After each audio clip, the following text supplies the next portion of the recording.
Welcome back. Today, we are going to be talking about how to have a plan for a plan for a plan for another plan for your mini session. Okay, not really. What we're going to be talking about is how to manage your time really effectively for mini sessions because they're a shorter time frame. You need to make sure to get the shot, get everything done really well. But for that, you need to have a plan.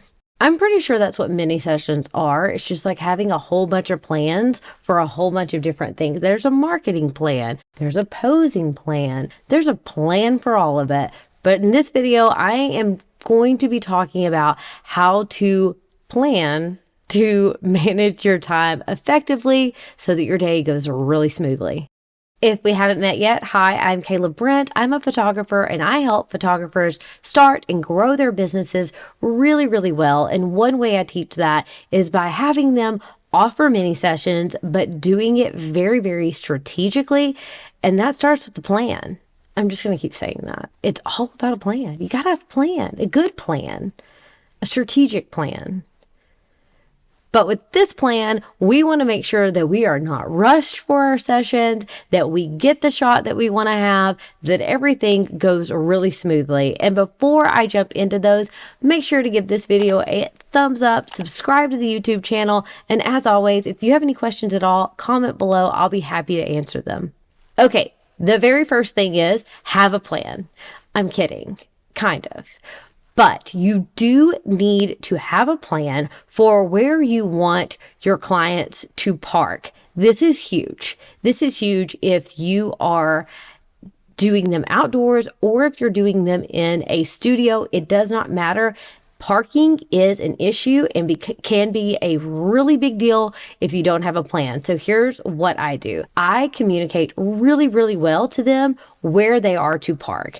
And if you are doing this outdoors, this is even more important because you need to have them park somewhere that's not distracting. The worst thing, and I've been there, this has happened to me, is you are taking pictures with your client. Everything is going really well. You're about in the middle of their session, and then your next client pulls up. Not only does that distract your client, and that's the worst for children, that's the last thing that we want. We can't get good pictures if they're distracted, but also it makes your client feel very rushed. They think their time is over. You might not have the shot yet. It makes the client experience go down. We do not want that. So where can your client park that's not going to be a distraction? And you need to make sure to have plenty of spaces and all of that planned out prior to your mini session. Another part of logistics, whenever your client arrives, not only do they need to know where to park, but they also need to know what to do next. I teach, and what I do is I have my clients stay in their car and then I text them whenever it is their turn. This minimizes any distractions at all. They will stay in their car in a place that's not a distraction, and that means they're not getting out of their car and actually coming to wherever the mini session is taking place. All of this is important and needs to be thought about. A plan needs to be in place way, way before the mini session ever happens.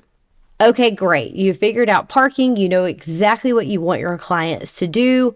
Wonderful.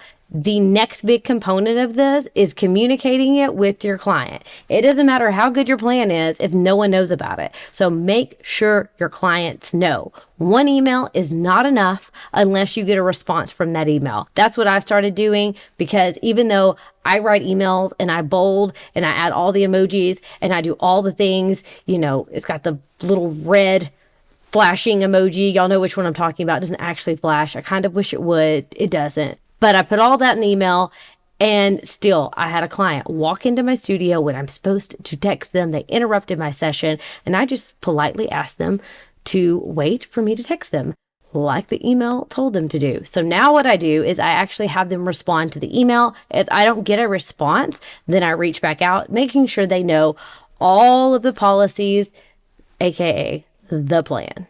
In my email, I'll also include that I want my client to arrive at least 10 minutes early in case I am running early. That has happened before. So I ask them to do that. And I also tell them to budget their time for me to be running 10 minutes late. So they already know. And I have a buffer already built in. So I do not have to be rushed because there's no telling what could go wrong. And let me tell you, a lot can go wrong. And the bigger the mini session, the more opportunity for something to go wrong. Somebody spills something on their dress. Somebody doesn't feel great and they need a moment. Someone has a meltdown. There's about a billion things that could go wrong, and you might need an extra couple of minutes. Totally fine. Go ahead and put it in that email that you're going to get a response to saying they need to arrive 10 minutes early, and they can expect once their time starts, it may be 10 minutes after that, and that is totally fine. Communication is key here. While it may seem like a small thing, deciding where your clients are going to park and them knowing exactly what they need to do once they arrive, and they need to know what to expect for how long to wait. Yeah, those things seem so tiny, but those are the things that matter when it comes to having a really smooth day and managing your time really well. If you are photographing and somebody walks in because they didn't read the email that had all the emojis in it, then it is going to mess up your flow, and you might forget where you were in the posing process, all of the things. So have your plan in place and have it communicated really, really well with your clients. It will make for such a smoother mini session experience for you, and most importantly, for your clients.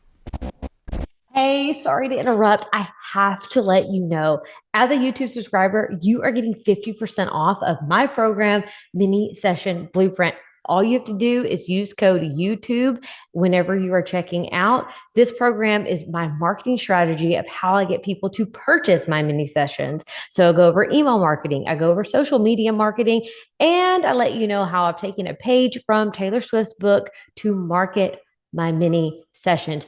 You're going to get it all for 50% off. So I have a link in the description below. Use code YouTube at checkout, and I'll see you there. Bye for now.